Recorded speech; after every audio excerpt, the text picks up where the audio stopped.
What's up? Welcome back to another episode of Blindside Sports. Today is a different episode because it's me, Emmett Douglas, along with Nick Wright, is Nick Wright on Twitter. It's not a TV Nick Wright. And we have another special guest today. It's the poor man's Nick Wright. Yeah. We have someone who is very, very good at what he does. You know, he's the morning drive star on Fox Sports Radio 5 days a week. Hosts the Jonas Knox show from 11 to 1 Pacific on Saturdays. Jonas Knox, what's up, man? Welcome back to Blindside Sports. The show's completely changed in the year, but hey. Yeah, look at you getting all fancy. No, thanks for having me, man. I appreciate you guys having me. And, it's always fun to hang out. And obviously, Nick and I worked together for years and years. And then, Emmett, you and I are boys. So it's good to hang out and talk sports and play a little grab ass and do what we do. Yeah. Now, I want to lead with something that our guy Nick Wright, this you're going to love this, Jonas. Nick, why don't you explain your gambling mishap yesterday with the Chiefs? I only like to bet maybe 2 games a year. And I think that the Chiefs getting 2.5 at home, I thought was a stone cold lock. That's my one game of the year where I go big. I'm getting married in a month. So I kind of put a really bad wager, not a smart wager down. I kind of did a mortgage kind of bet on that game. So I don't know if I'm going to be getting married in a month. I'm going to keep that hush hush for now. So I got screwed there.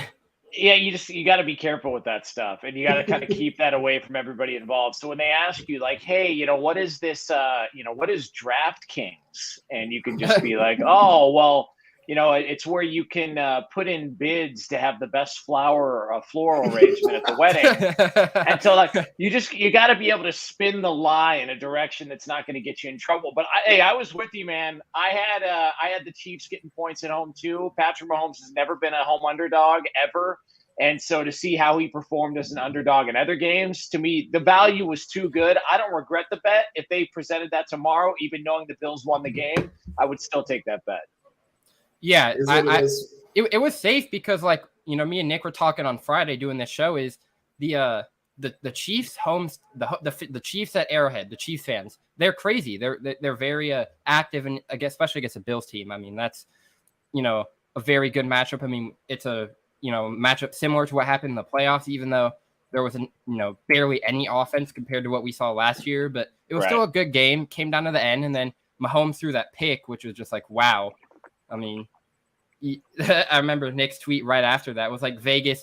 You basically said Vegas would predict this to happen. They always know. It's weird.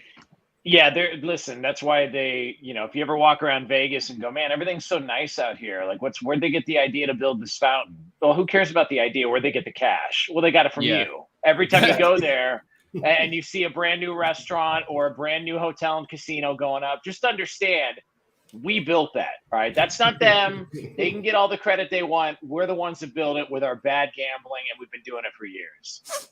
Yeah. I mean, hey, for them, I mean, that's there. How much money they're making off us just sucking at our picks, or people like Arnie Spanier, hate to call him out, but I mean, oh, come on. The stinking genius. Listen, he's about to enter the most miserable time of the year for him, where if his wife is gone or if she's got plans, Arnie's going to have to, shovel the snow in the driveway, and he doesn't want to do that. So, and he has to find a way to the post office to send his maple syrup to everybody. Yeah, it's going to be a miserable couple of months for Arnie Spanier. And then, the Dolphins, he's a big Dolphins honk. He thought the Dolphins are going to be off and running, and now, they've lost multiple games in a row. So yeah, he's not in a great place. Yeah. Last night he was claiming he had sports anxiety due to his Dolphins, due to his Mets, all his teams not doing good. And then, Chris Plank said, why don't you just hop on the Giants bandwagon like you usually do? He picked the wrong year to get off that bandwagon. Yeah. Enough of the stinking genius. Let's go over to the Green Bay Packers. Jonas, are they done for the year? And, if they're not, to you, what do you think they need to do to fix this season? Because yesterday was atrocious. Yeah, it was bad. I don't think they're done for the year. I think the NFC is too wide open. Outside of Philly, I mean, what do we really know about any team in the NFC? I mean, you can go from top to bottom. Like, Minnesota's the quietest 5-1 team I've ever heard in my life. For real. I've ever seen in my life. Nobody's talking about them. They've got elite wide receiver play. Kirk Cousins is much better than people give him credit for. But, I was talking to a Vikings fan yesterday, and they were like, yeah, not sold. Like even Vikings fans are looking at this team going, yeah, we don't buy it. So it's like one of those things to where Philly feels like they're running away with it. They're going to have home field in the NFC. And then the rest of the conference and the way it plays out, depending on the playoff matchups, who the hell knows? I mean, like nobody knew that San Francisco was going to be within a few minutes away from going to a Super Bowl last year. The NFC West is wide open. Bengals. Yeah, in the AFC. I mean, it was weird. The NFC South is completely wide open. Brady is all over the place with whatever's going on with him. Aaron Rodgers is the same. So I'm not ready to write them off yet. If they get to the playoffs, I'll take my chances with one of the best quarterbacks in the NFL. But it does not look pretty right now. Yeah, I mean, I just can't trust his playoff abilities, man. I mean, I picked with him last year. I was like, he'll beat the Niners, all the crappy weather, and look what he did to me. Thank God I didn't put money on that one, but yeah. Yeah, but at the same time, if you go back to that game, that was one of the worst special teams performances that we've ever seen on a big-time stage. And, yeah, Rodgers and the offense didn't look great, but they put them in a position to win that game. If you take away what happened on special teams, Green Bay wins that game. But unfortunately, that's not what happened. Jonas, do you think that I keep seeing everyone talking about media, even random people, that Rodgers, if he just got another receiver, trade for a good veteran receiver, is that really going to change their offense at all? I don't really see it being all that different. I mean, it would help. You can clearly see there's something missing without Devontae Adams. He's still trying to figure out some sort of chemistry with some of these other guys. And, he had a wide receiver that was out yesterday. When I look at it, I go, there's something off, man. And I don't know if it's just as easy to chalk it up as to, well, he's gotten older and it's father time. I don't know if it's whatever he was smoking or taking in the off season. Maybe seriously, maybe it mellowed him out to a point to where he just doesn't look at football the same way. He still loves to play, but maybe doesn't, look at it the same way with the same fire that he looked at before. I have no idea. Your guess is as good as mine. I see them. They're having trouble stopping the run. They're now a full 2+ games back of Minnesota. So I think they're going to end up being a wild card team. At this point, that's the way it looks like. I just think Rodgers has got to build some chemistry with those wide receivers. You're going to have to depend on it happening, and you're going to have to hope that he doesn't get injured in the process. And he's been taking a little bit of a beating through the first month and a half of the year. So and plus, he's going to be 39 in December. And, not everyone can be Brady going into 40. So, I mean, it's an age thing, too. And the one thing with Rodgers is he did sit the first 3 years. So it's a different 39 than, a guy who started right away, Ben Roethlisberger, who was in, pretty early in his career. So you wonder, sort of what that's going to have to happen on the back end. But I'm fascinated to see where they end up in the playoff picture, because I do think they're dangerous, but I think it's going to all depend on matchups. Yeah, it takes work. And another weird thing about the Packers yesterday against the Jets was Aaron Jones only had 9 carries. I mean, come on, really? Aaron Jones, one of the better running backs in the NFL, and you only give him the ball 9 times. And A.J. Dillon is not a slack either, and he barely got the ball. So I think there's work to be done for the Packers play calling as well. Yeah, there was some frustration. You could tell Matt LaFleur is looking for answers, and maybe he thought, let's get into this game and try and throw the ball around and build some rapport with these receivers in real time. And then they got away from their game, and if you just looked at the game as a whole, the Jets dominated every facet of the game. I mean, Zach Wilson didn't really do much. Jets doormats, their doormat fan base, they're all over the place telling, "Oh, we're keeping receipts. We're keeping receipts." Like, dude, come on, man. Like, you got a bunch of help on special teams. You got all credit for the win. But let's not, turn it into Zach Wilson being the second coming of Jesus Christ because you beat Aaron Rodgers. Like, I mean, just look at the numbers itself and tell me how you can pinpoint that as being Zach Wilson's game that he won. But nonetheless, the Jets are much better than I think a lot of people realize. We know the Giants are, and we know what's happening with the Bills. So the state of New York is rolling right now. Oh, yeah, for sure. And, you got the Yankees elimination baseball game tonight. And I feel like if they win that, they're going to be all over the place. The New York media is a lot more wild than most media, too. So it's going to be interesting.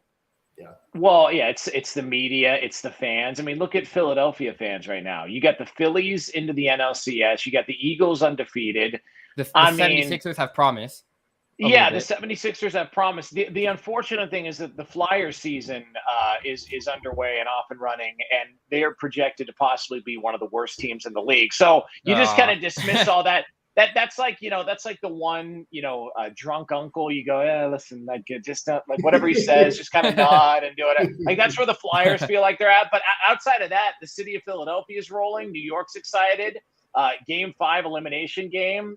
The baseball playoffs have been fantastic, whether it's Padres, Dodgers, just to see the intensity and see how much different it is just a few weeks later. Like I was talking to somebody about this. If you walked a batter in a baseball game like 3 weeks ago, big deal. I'm going to go get another beer.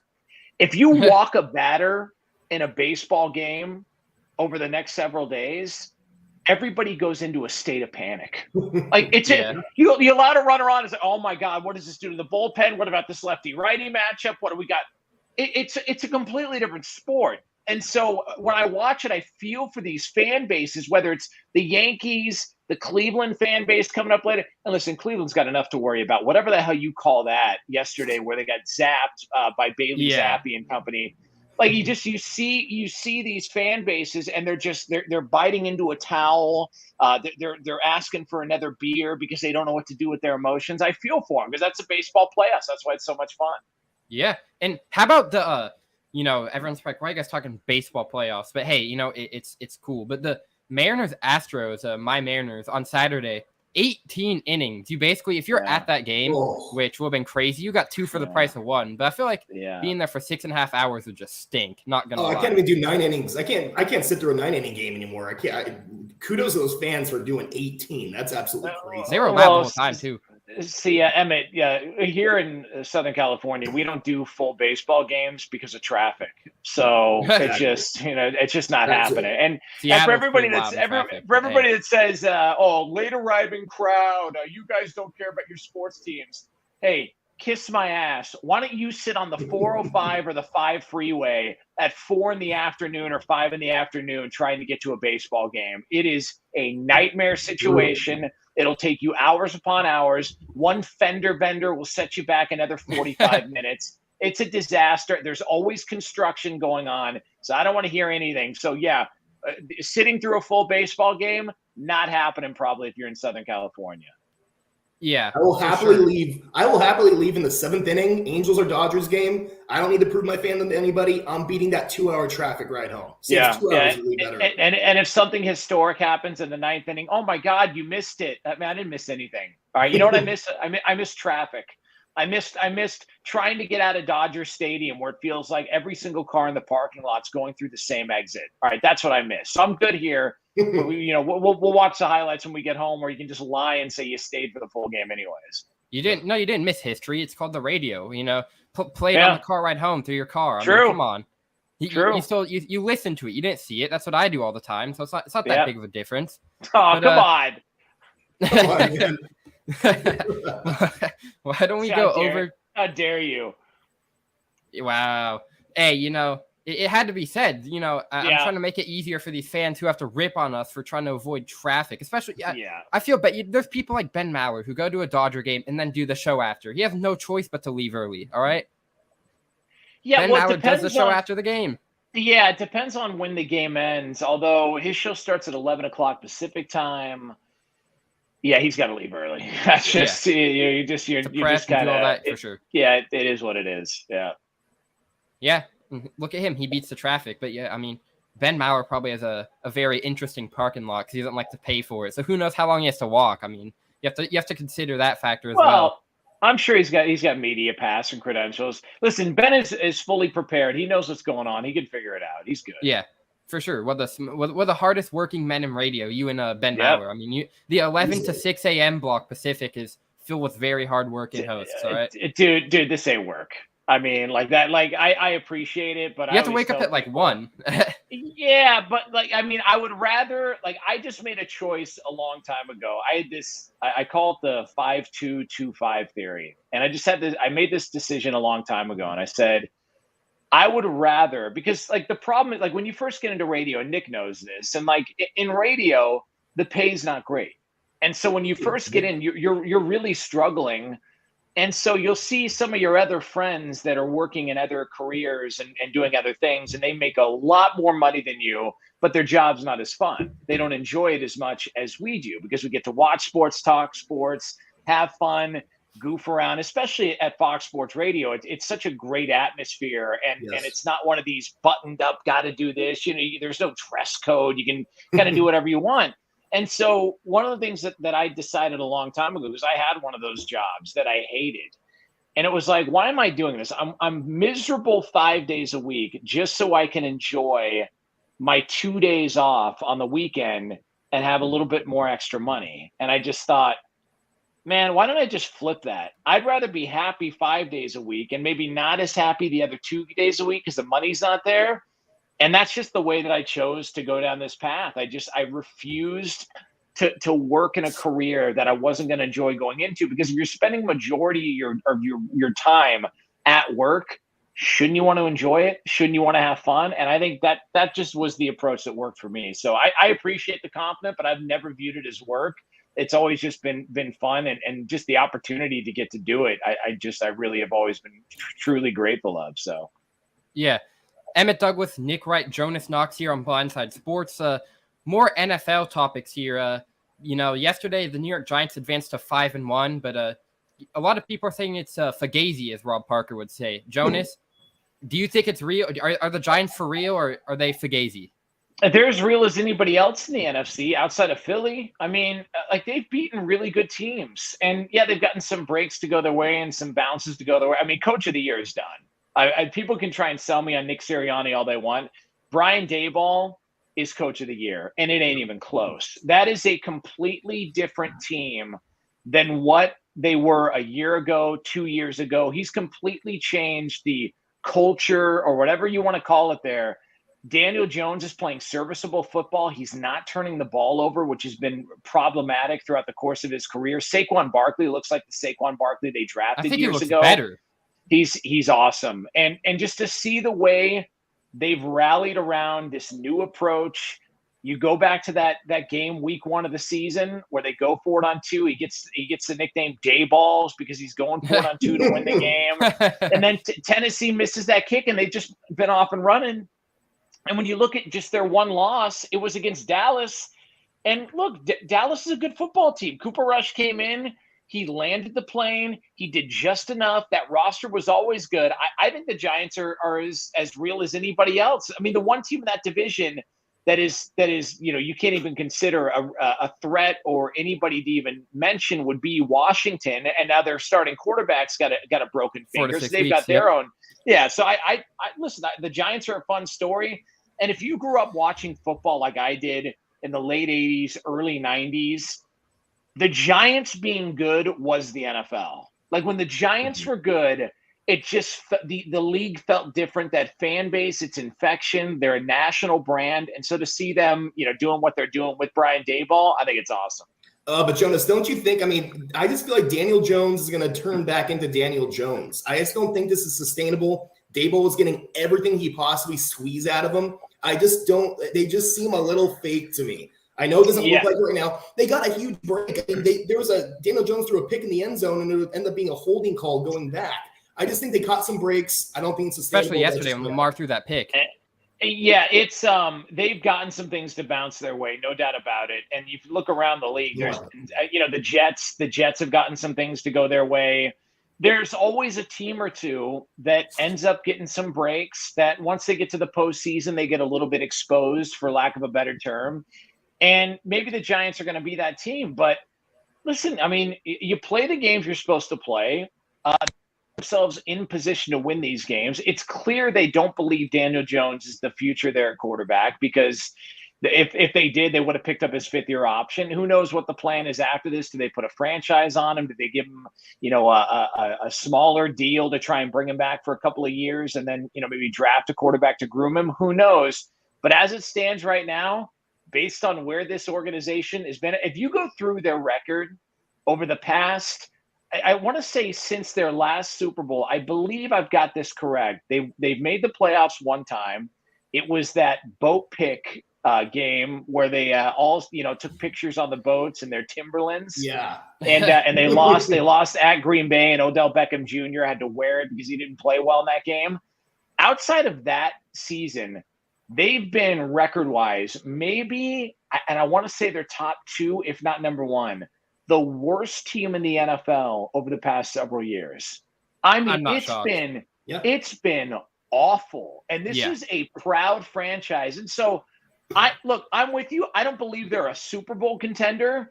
I think there's a difference between them and Philly. I think there's a difference between obviously them and Buffalo, them and Kansas City. I like Minnesota in a matchup against the Giants if it gets to that point. But I look at them and I go, considering where you were, who cares how you're doing it? Take your wins, get to the playoffs. Maybe you win a game, maybe you don't. But the fact that there's some buzz and some energy and life within that organization and that fan base, I think is fantastic.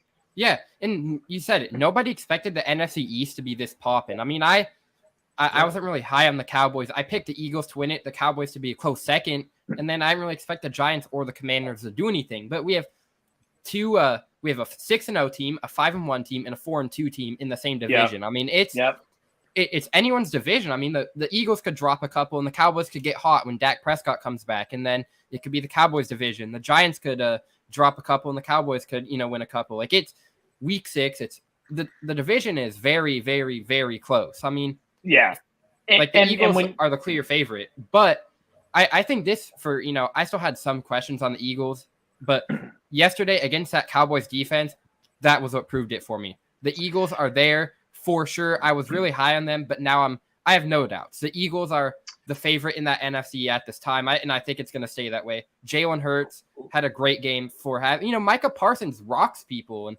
that Cowboys defense does, but Hurts still made his most out of it. Yeah, and the one thing about Philadelphia that I love is, so Dallas gets back in that game, the game's close, it's a little bit tight, and Philadelphia just decides, okay, we're going to go rattle off an 8-minute drive, and we're going to run the ball like 12 straight times, and you're not stopping it. And they did the same thing against Arizona the week before, where they just rattled off this long drive, and you go back and you look and go, man, they haven't thrown the ball in a while.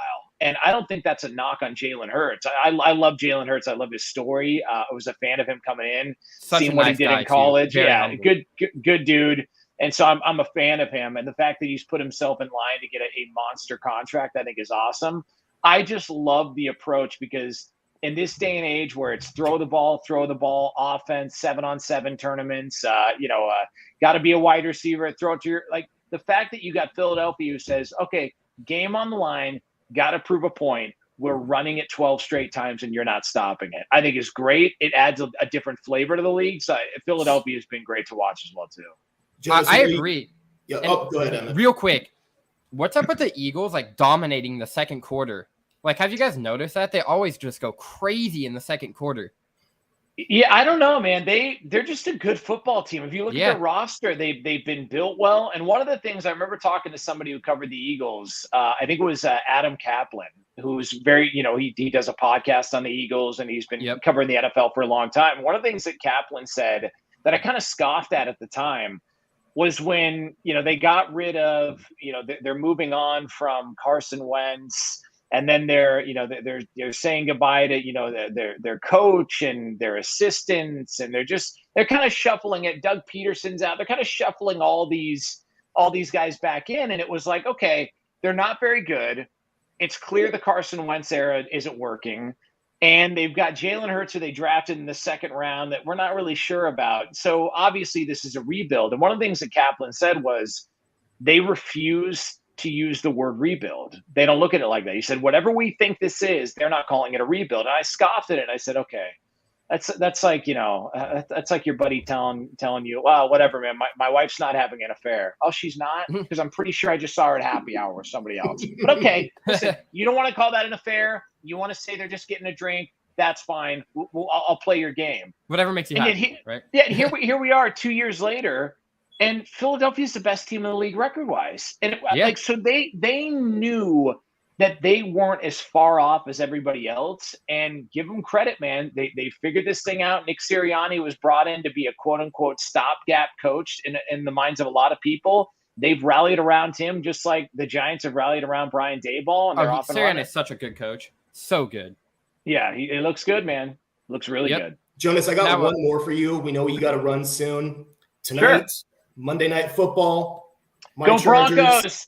Go Broncos! Yeah. Yeah. Go Broncos. Okay. Yeah. I'm just curious, what do you think Russell Wilson is going to have tonight? Because he's obviously looked terrible throughout this whole year. 700 yards, 8 touchdowns. I have a bad feeling that he's going to finally come out and have a good game against my Chargers in prime time. What do you think he's going to have tonight? Well, for anybody that doesn't know, Nick wears his Charger fandom not only on his sleeve but also on Twitter. So when he has these outbursts, when we used to work together, I used to always make it a point to take some dig at the Chargers. Not that I really meant it. I always loved it. Because I love the organization. Not that I really meant it. It was funny to get a rise out of you. But I could see why you would say that, because it's impossible to imagine that Russell Wilson would be this bad. He's coming off extra rest. He does have this lat injury or shoulder injury, whatever the hell they're calling it. But, I mean, how many primetime games can the Denver Broncos be put in where it's put on full display that it's not working? Yep. And so I can understand your skepticism, and I can understand why you're hesitant to want to ride the Chargers and they're going to blow them out. Because that's what it's the Chargers, and somehow they lose these games they shouldn't lose, but they'll go win a massive road game that you're not expecting in Kansas City or something like that. I don't know, man. It's just not looked good, and I just wonder, because what's going to happen. Whoever comes out and underperforms, the media has already identified the scapegoat in both situations. All right, with the Chargers, it's Brandon Staley. Like if they perform well, it's going to be Brandon Staley. Justin Herbert is set. He's their franchise quarterback. He's awesome. They're good to go. Brandon Staley is the guy that they're identifying as, we got this great roster. We clearly have upgraded over where we've been, and we got a franchise quarterback. If it fails, it's got to be Brandon Staley's fault and the chances he takes on fourth down. We've already written that story. Yes. Yep. With the Broncos, it was weird because it started out, man, Nathaniel Hackett doesn't know what he's doing, and Nathaniel Hackett this, and now it's kind of pivoted towards maybe it is Russell Wilson. And so it's like, that's why I'm fascinated to see it play out, because one way or the other, somebody's going to run with something the next day, and the pressure's going to get even higher for whoever's in the hot seat at this moment in time. Yeah, Jonas, quickly, as a Seahawks fan, watching Russell Wilson for like 10 years, there's times in the season where Russell Wilson will just randomly play very weird for 5 games. So I've said it, to multiple people, like, Russ, Geno Smith's better. I'm like, Russ does this. There's times where he just comes out in prime time and absolutely goes off. And Russ is, statistically, record-wise, proven to be one of the best primetime quarterbacks. So yeah, I agree he's due. And also another quick thing real fast before we let Jonas go.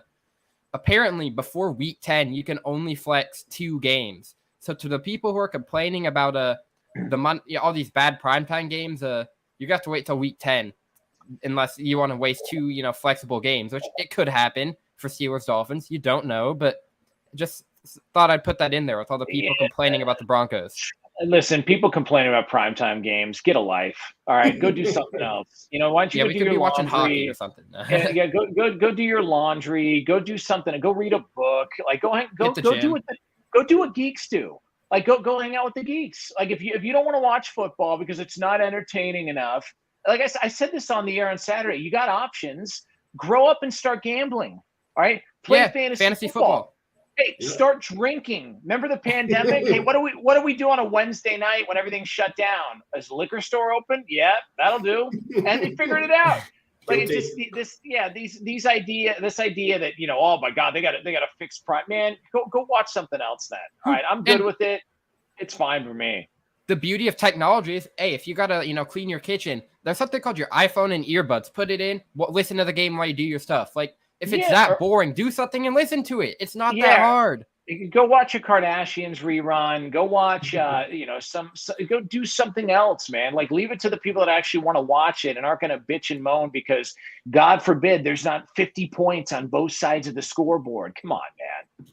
Yeah, I mean the Broncos game, Broncos Colts last week was ultimately terrible. But hey, we could say it's terrible, but we could still sit through it. I mean, I could say a game sucks all I want, but I'm fine. Yeah, we talk about this. I do a podcast. You host a a nationally syndicated radio show 6 days a week. So you, at a time you feel like if you don't watch it, you're going to let everybody down. So there's always something to keep us into football. I mean, that's why I do fantasy, or that's why I even do the picks on my show and, look back at the picks, like, oh, that was a horrible pick.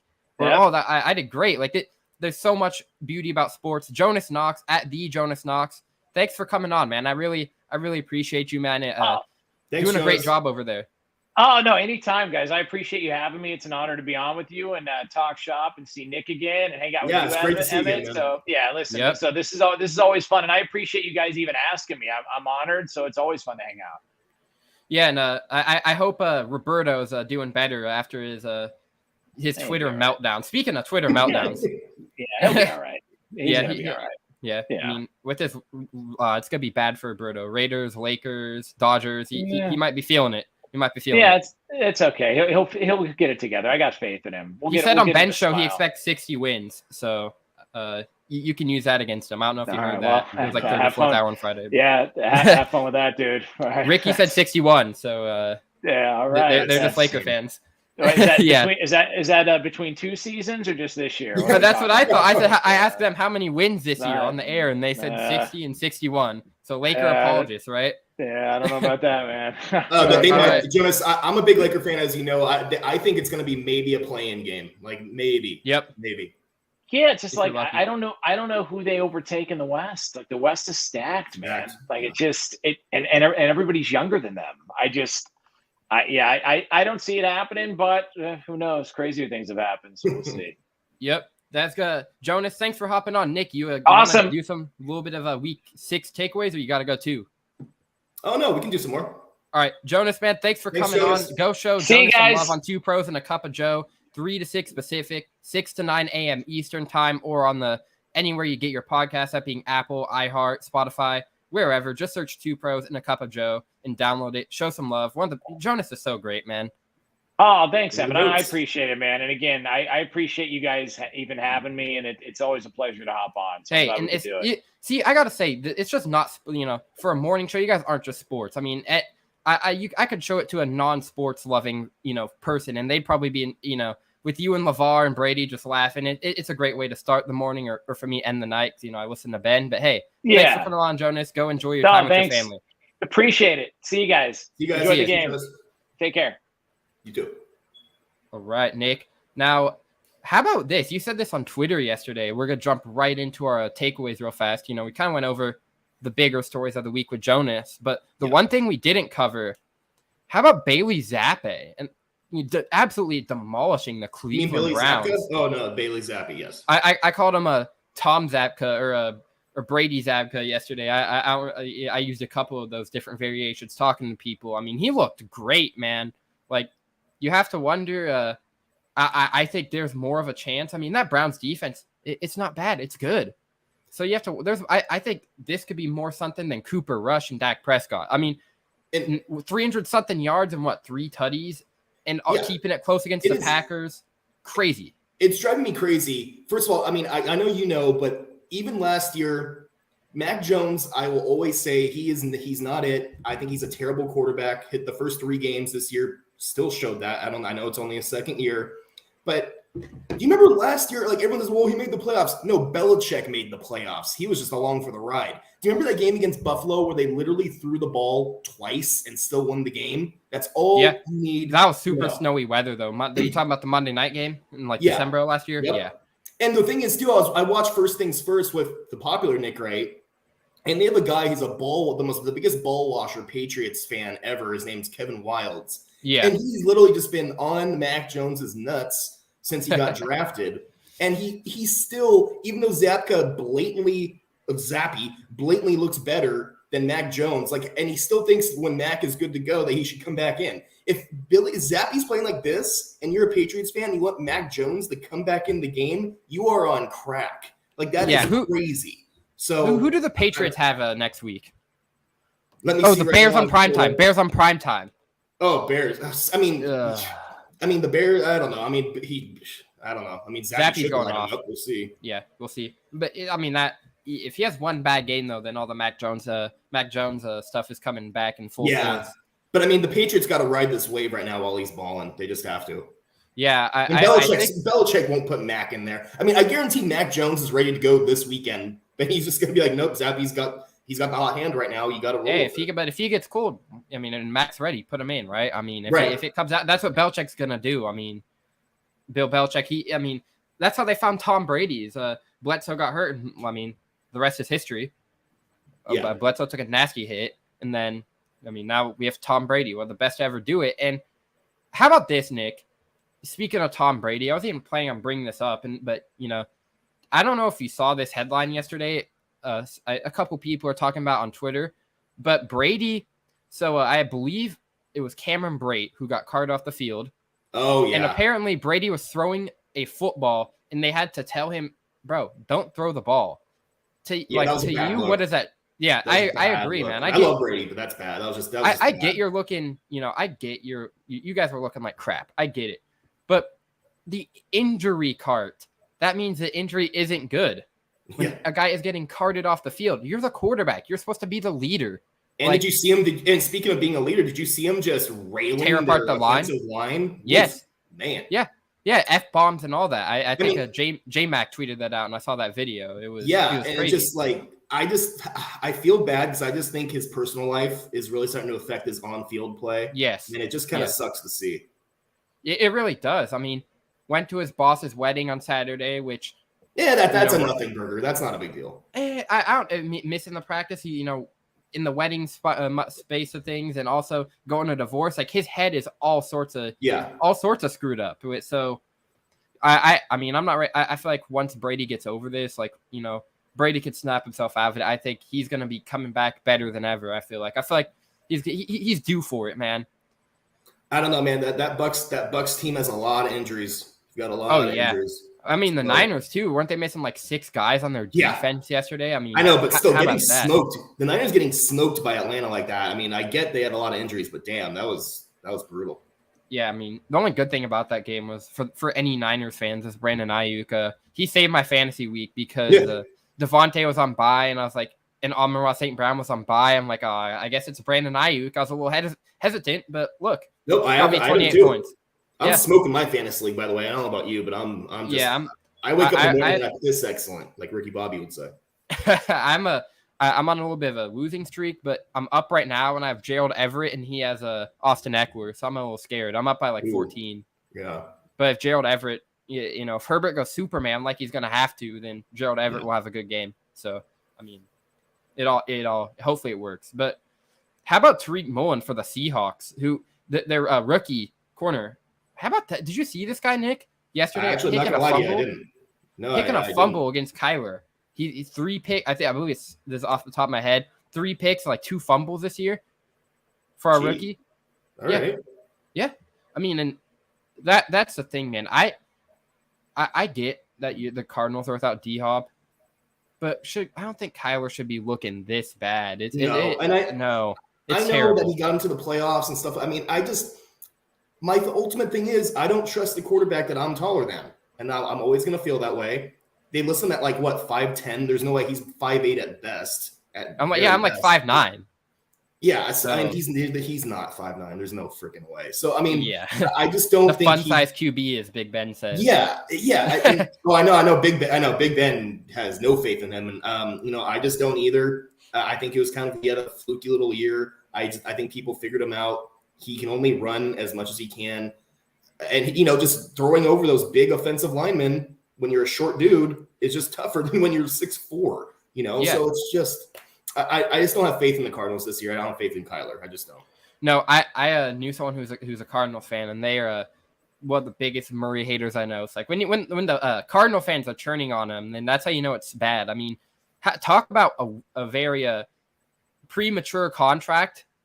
That's Kyler Murray. Yeah, absolutely. But I mean, D-Hop comes back this week.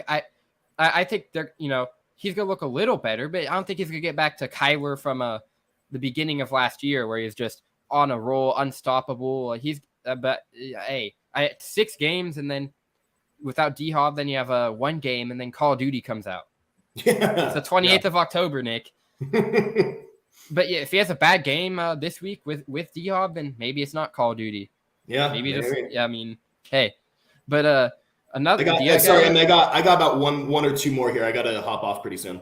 Oh, all right, man. Yeah, sorry. What you got? You got you have one, or you want me to? Well, how about we do some final score predictions for tonight?